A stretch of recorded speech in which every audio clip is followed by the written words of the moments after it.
también agradecemos al doctor Marco Fernández. Él es profesor e investigador de la Escuela de Gobierno del TEC de Monterrey e investigador de la Asociado de México Evalúa, organismo especializado justamente en estos temas. Doctor Marco, muchas gracias por aceptar la invitación. Muy buena tarde. Hola, Pepe, el agradecido soy yo. Muy buenas tardes. Gracias. Se presenta este plan básico de la educación para preescolar, primaria, secundaria principalmente. Es un plan que pretende establecer una nueva relación entre la escuela y la comunidad, según se nos ha informado. Va a ser un plan piloto. ¿Cuál es tu primer impacto, tu primera impresión justamente de todo esto, de todo este asunto, Marcos Fernández? Pues con toda franqueza, yo lo que observo, hay aspectos básicos para la operación de este nuevo plan de estudios que aún no se ha, pues no se ha contestado, no se ha detallado, y que pues asumo los docentes se enterarán en las próximas semanas cuando comience su capacitación para ver de qué manera lo llevan a las aulas en estas 960 escuelas que serán el piloto para su implementación. Por ejemplo, se habla de centrar la educación en términos de la comunidad y no del individuo, y de flexibilizar los grados escolares. ¿Es una Y orientación, tú dirías, es una orientación ideológica? pues lamentablemente sí, pero digamos que pues no es de extrañarse, y sobre todo me parece más lamentable en momentos en los que la educación vive pues una situación crítica derivada de la pandemia. Lo conversabas con mi colega y amiga Alma Maldonado hace poco.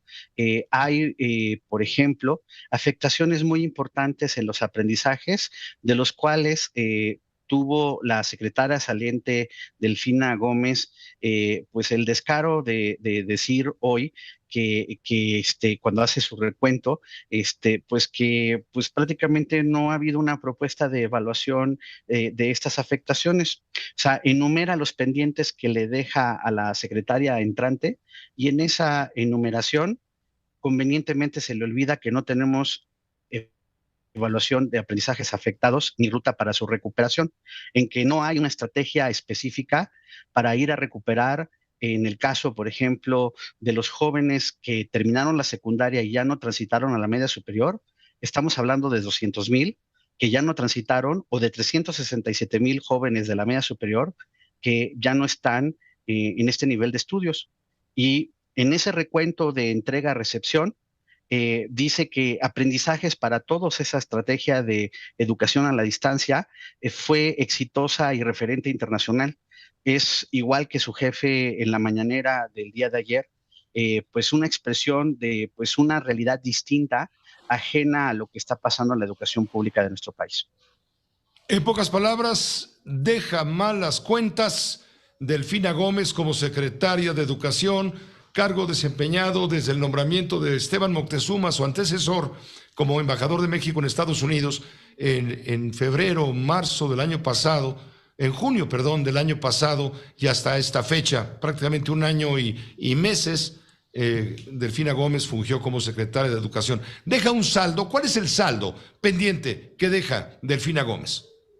Pues un saldo negativo de manera sustantiva, porque no es que recibió un sistema educativo fácil. Claramente enfrentaba una serie de retos que se incrementaron derivados de la pandemia.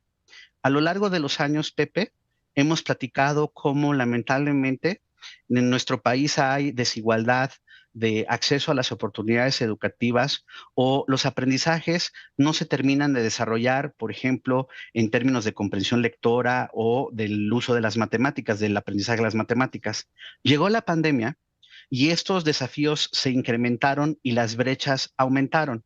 Se esperaba de una secretaria que presumía haber sido maestra establecer medidas específicas, al menos en tres cosas básicas. Uno, justo tener un diagnóstico de la afectación de aprendizajes que les sirva a los docentes para trazar rutas diferenciadas de la recuperación de los aprendizajes. No se hizo. Se necesitaba, además, capacitar a los docentes para contener emocionalmente a sus alumnas, a sus alumnos, que lamentablemente en la parte anímica se han visto afectados de manera importante por estos años a la distancia y eso tiene un impacto negativo en el aprendizaje. Tampoco se capacitó a los docentes en este punto. Y tercero, uno esperaría, con los números que te acabo de dar, por ejemplo, que se pudiera atender de manera puntual, focalizando becas, haciendo programa de acompañamiento docentes y de tutorías para tratar de recuperar el mayor número posible de estos miles de jóvenes que abandonaron la escuela. No se hizo. Entonces, a eso súmale que siguen los maestros de inglés protestando con toda la razón porque no les han pagado sus salarios y a muchos los han despedido. Los facilitadores de prepa en línea, la misma situación. Los maestros en general molestos porque no ha habido recursos suficientes, no solo para su capacitación, hubo un recorte del 79%, sino peor, Pepe, hay una parte en donde tampoco ha habido dinero para su promoción, si quieren ellos evaluarse y ser directores o supervisores o mantenerse como maestros pero con mejores salarios, tampoco lo ha habido. Entonces, con franqueza, pues uno voltea a ver el panorama de las distintas políticas educativas desde la Secretaría de Educación Pública y el saldo es bastante deficiente.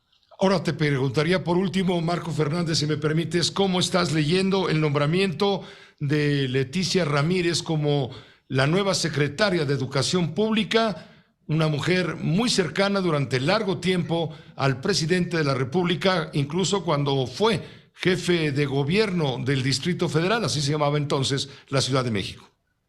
Pues consistente con el estilo del presidente respecto a privilegiar la parte de la lealtad y la cercanía, no tanto la parte de la experiencia en el ámbito que le toca dirigir, por más que nos tratan de vender que también ella fue maestra por 12 años y líder sindical de la sección 9 en la Ciudad de México, ligada a la CENTE y al CENTE, lo cierto es que en esa trayectoria larga que el propio presidente describió en la mañanera, pues lleva más de 22 años alejada de la educación. No es que como cuando fue jefe de gobierno del Distrito Federal, la hoy secretaria le haya ayudado, por ejemplo, al licenciado López Obrador a mejorar políticas educativas en el caso de la media superior, que sí depende de la jefatura de la Ciudad de México, pues que se hubieran hecho medidas educativas mejores durante la época de López Obrador como jefe de gobierno y que en esas políticas haya ella influido, nada de ello.